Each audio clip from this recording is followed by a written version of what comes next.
Every day, something dramatic happens in the Caribbean that affects our lives. We'll give you the details. We'll give you the facts on Caribbean Perspective with Eddie Frederick.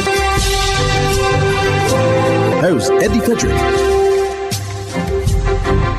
So glad you can join us. Jamaican assumes chair of the Organization of American States Permanent Council. This story takes the lead in our 957th edition of Caribbean Perspective for Tuesday, 6th October 2020. Details after this important message. The hurricane season is now upon us, so we as Caribbean people need to remember to think safety and be prepared. Avoid venturing outside during a storm or hurricane, especially if there are strong winds. Rooftops and other debris are often blown about and can cause great damage.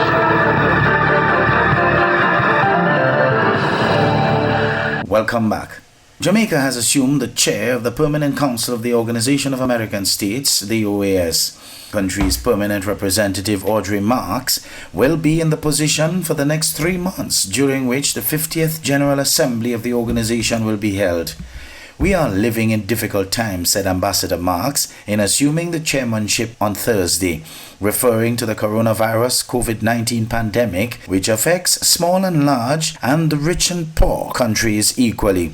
I look forward to working with all delegations over the next 3 months, especially as we prepare for the upcoming 50th regular session of the General Assembly in a spirit of dialogue, consultation, and agreeing to disagree when situations so demand, Marks added. Permanent representative of Honduras and outgoing chair of the council, Luis Cordero, said that during his term, we strengthened multilateralism every day, and we made sure that the 4 pillars of the OAS continue to be fulfilled in the best way possible. During these 3 months of our term, we managed to advance in the preparations for the 50th General Assembly, he added. I assure you that we will have a very beneficial and successful assembly. The OAS said that the permanent representative of the Bahamas, Sidney Carley, will serve as vice chair of the Permanent Council. In the meantime, prominent Jamaican attorney Dr. Cathy Ann Brown was among judges sworn into office as members of the International Tribunal for the Law of the Seas, ITLOS, on Thursday last. An ITLOS statement said that the 5 judges were sworn into office at a public ceremony. They were elected at the 13th meeting of the state parties to the United Nations Convention on the Law of the Sea to serve a term of 9 years commencing on October 1st, 2020. The ITLOS is an intergovernmental organization created by the mandate of the 3rd United Nations Conference of the Law of the Sea. It was established by the United Nations Convention on the Law of the Sea, signed at Montego Bay, Jamaica on December 10, 1982. The other judges are from Chile, China, Italy, and Cameroon. Before taking up their duties, newly elected judges are required to make a solemn declaration that they will exercise their powers as judges impartially and conscientiously. The declarations were made Thursday at a sitting of the tribunal during a hybrid ceremony, with 15 judges present in the courtroom and 6 attending via video conference link, the ITLOS added. Elections for 1/3 of the judges of the tribunal are held every 3 years at a meeting of state parties. The judges are elected by the state parties to the convention by secret ballot. Dr. Brown has 35 years of practical experience in international law and in particular the law of the sea. She has been Jamaica's lead negotiator on maritime boundary delimitations since 2009 and has worked for many years in various international bodies, including the Commonwealth and the ACP countries. She is also a graduate of the University of Cambridge and the University of the West Indies. She was called to the Jamaica Bar in 1984.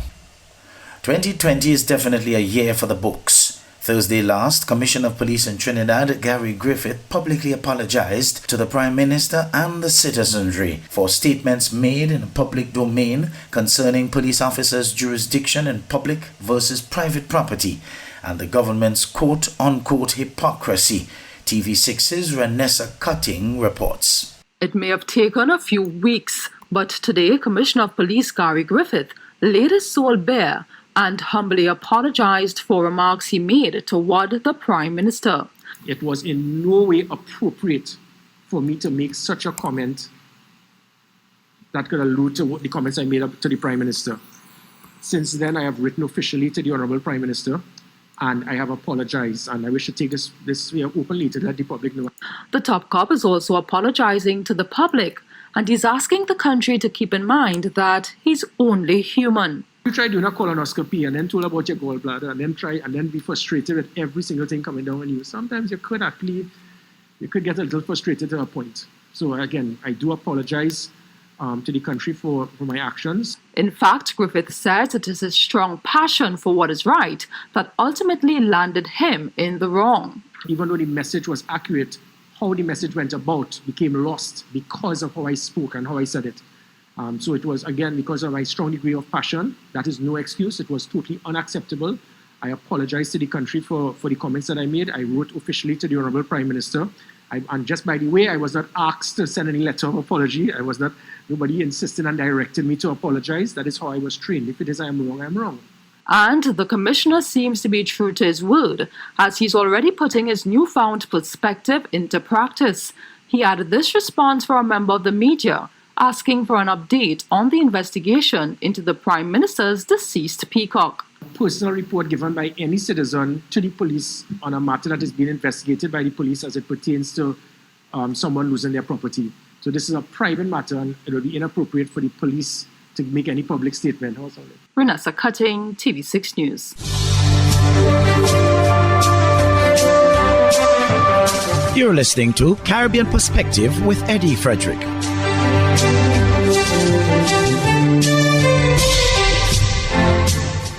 Gary Griffith, meantime, believes operations surrounding drugs Susu are suspicious, and he's giving an assurance someone would have to be accountable. This after police officers seized from DSS a quantity of cash initially valued at $22 million, which it later returned. Alicia Boucher of TV6 News has some details. An undermining act done in deliberation. That's how Commissioner Griffith feels police officers, in acting upon their own volition, took a decision to return the money to DSS. They knew very well why they did not contact me. This was given back and released, and it was 3 hours later it was brought to my attention, and not by the police service, by the SSA. So it showed that there was deliberate intent to undermine my office. And it's something that the Commissioner is not prepared to let rest. Somebody is going to have to pay the price for this. This is totally unacceptable. While some people have accused the Commissioner of taking advantage of the poor in relation to the seizure of the cash, Griffith says when the shoe is on the other foot, it's a different story. You recall just about a year or two ago, a minister had $140,000 in cash, $140,000, and this became national concern for the police to launch a major investigation. So you're saying that we must investigate $140,000 in cash and not $22 million in cash?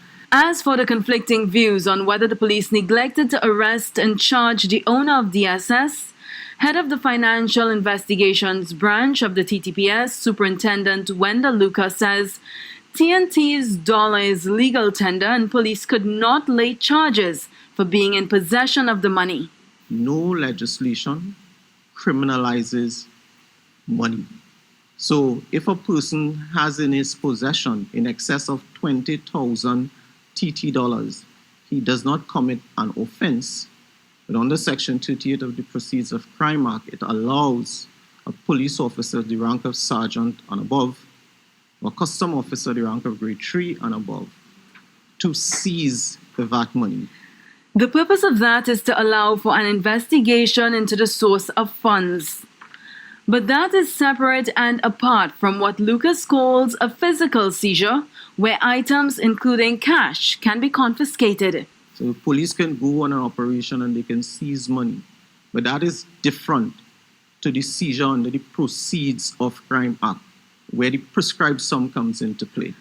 Lucas is seeking to clear up what he says is a narrative in the public domain stemming from the DSS raid.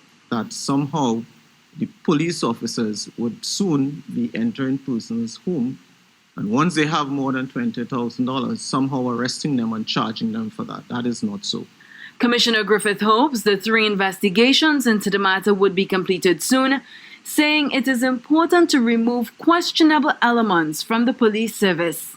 Alicia Boucher, TV6 News. St. Lucia's National Security Minister defends the appointment of Milton Desir as Deputy Commissioner of Police for 2 more years. More in this HTS News Force report. The news that Deputy Commissioner of Police Milton Desir is set to serve 2 more years in the force has raised concerns over succession within the ranks of the RSLPF. Minister for Home Affairs, Senator Hermangild Francis, was grilled by the media on promotions in the Royal St. Lucia Police Force. You know now the police force is going through a transition. We have not had promotions for a long time because the old promotion policy was not liked by the majority of the police officers. So we then had to revamp that promotion policy. It is now, Cabinet has now approved it, and so we are trying to give the promotions as quickly as possible. Appointments of senior police officers like Desir are made by the Public Service Commission.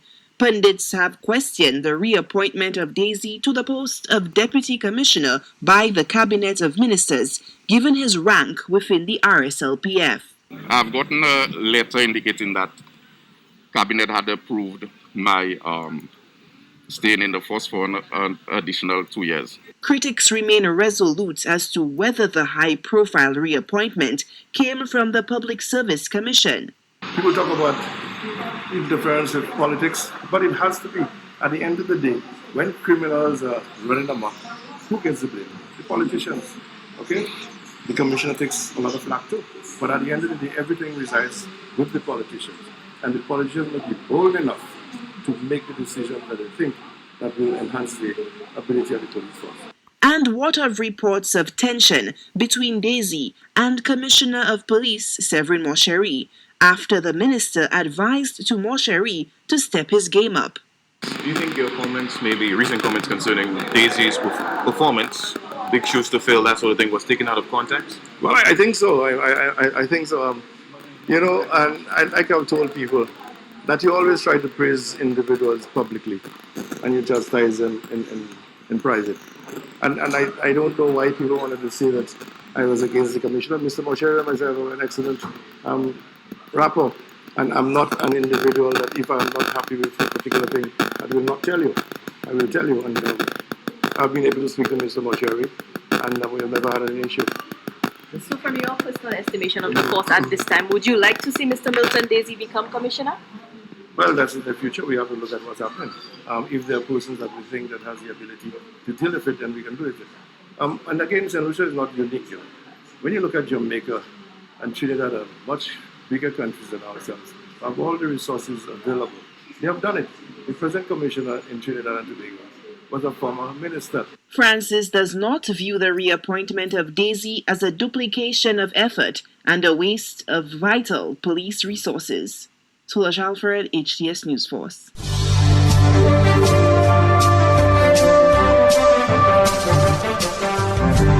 I am Eddie Frederick. This has been Caribbean Perspective, a whole new approach to highlighting developments in the Caribbean. In the meantime, please continue to log on to CaribbeanPerspective.com for more daily news and more.